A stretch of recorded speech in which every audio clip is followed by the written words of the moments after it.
प्रदेश भर में आईएमए ने आयुष्मान कार्ड पर काम बंद कर दिया है। अब पैनल में शामिल हॉस्पिटल आयुष्मान कार्ड से मरीजों का इलाज नहीं कर रहे हैं। उनका कहना है कि सरकार पर उनका करीब 300 करोड़ रुपए बकाया है। सरकार द्वारा पिछले कई महीनों से उनका भुगतान नहीं किया है, इसलिए उन्हें मजबूर होकर यह फैसला लेना पड़ा है। उनका कहना है कि हम इस दौरान इमरजेंसी केस का भी इलाज नहीं करेंगे। आईएमए के प्रधान गुलशन अरोड़ा ने इस बारे में बताया कि उन्होंने बहुत ही कम रेटों पर सरकार से आयुष्मान के तहत इलाज करने का समझौता किया था। उनकी सोच थी कि वो भी इस माध्यम से धर्मार्थ के कार्य कर सकें। लेकिन पिछले 3 महीनों से सरकार ने आयुष्मान के तहत हुए इलाजों का अस्पतालों का भुगतान नहीं किया, जिससे निजी अस्पताल संचालकों पर आर्थिक संकट मंडरा रहा है। उन्होंने बताया कि हमने जिला स्तर पर 14 मार्च को ही जिला उपायुक्त और सिविल सर्जन को इस बाबत ज्ञापन सौंपकर उनकी मांगों को 15 मार्च तक पूरा करने का अल्टीमेटम दिया था, जिसमें उन्होंने कहा था कि या तो 15 तक मांग मानी जाए, अन्यथा 16 मार्च 10 बजे से आयुष्मान पर इलाज बंद कर देंगे। उसी के चलते आज आयुष्मान के तहत इलाज बंद कर दिया है। जब तक हमारी मांग पूरी नहीं होती, तब तक आयुष्मान पर काम बंद रहेगा। चाहे कोई इमरजेंसी केस भी आए, वो इलाज नहीं करेंगे। उन्होंने बताया कि पहले तो सरकार उनका भुगतान ही नहीं कर रही, दूसरी तरफ करती भी है तो नामात्र कर रही है। अगर बिल 20,000 का होता है तो 2100 रुपये, किसी बिल पर 1700 रुपये देती है। इस तरह अपनी जेब से कब तक निजी अस्पताल संचालक इस बोझ को उठाएंगे।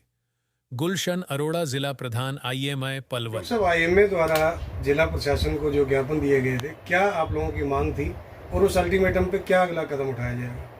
मैं डॉक्टर गुलशन अरोड़ा, प्रेसिडेंट आईएमए पलवल, आपके चैनल के माध्यम से सब तक अपना संदेश पहुंचाना चाहता हूं कि ये फैसला हमारी जो आईएमए हरियाणा ब्रांच है, उनके जो प्रेसिडेंट हैं डॉक्टर अजय महाजन जी ने, उन्होंने लिया है। फरवरी के महीने में उन्होंने अल्टीमेटम दे दिया था और टाइम दे दिया था कि 15 मार्च तक जिन डॉक्टर्स की पेमेंट से पेंडिंग चल रही हैं, प्लीज़ उनकी पेमेंटें पहुंचा दीजिए। क्योंकि जो भी इन्होंने पैकेजेस तैयार करे थे आयुष्मान कार्ड धारकों के लिए, वो हमने एक्सेप्ट किए थे और मोदी जी का सपना पूरा करने के लिए हमने ये काम शुरू किया था। इसमें पैकेजेस के रेट इतने कम थे कि फिर भी हमने उसको एक्सेप्ट किया कि कोई बात नहीं, धर्मार्थ का काम है। हम ये सोच के काम कर रहे थे कि धर्म के काम में हमारे को भी कुछ सहयोग करने की अपील की गई है, तो हम जरूर करेंगे। इसमें पलवल के 12 हॉस्पिटल थे जिन्होंने आयुष्मान के कार्ड के ट्रीटमेंट कर रहे थे, लेकिन उसमें प्रॉब्लम्स ये आ रही थी कि हमारे को एक तो पेमेंट 3-3, 4-4 महीने में नहीं मिल रही थी और पेमेंटों में डिडक्शन बहुत थी। जैसे 25,000 का बिल है तो कभी 1700 भेज रहे हैं, कभी 1800 भेज रहे हैं।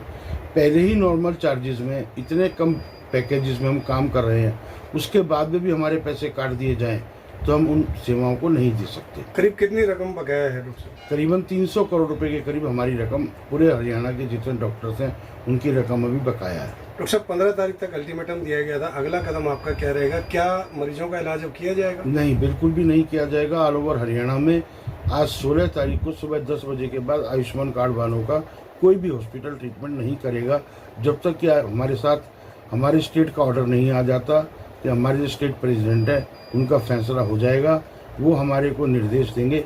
उसके बाद हम आयुष्मान के कार्ड का इलाज शुरू करेंगे। उससे पहले हम इलाज को बंद रखेंगे। सरकार से बात करने के लिए वो कमेटी बनाई गई है? सरकार से बात करने के लिए आईएमए हरियाणा ब्रांच ने कमेटी बना रखी है और उनकी बातें चल रही हैं। कोई इमरजेंसी केस भी आ जाता है ऐसे में, क्या लगता है आपको मानवता के नाते? नहीं, मानवता के नाते इमरजेंसी केस आ जाता है तो सरकारी अस्पताल में जा सकता है, वहाँ से सुविधाएं प्राप्त कर सकता है।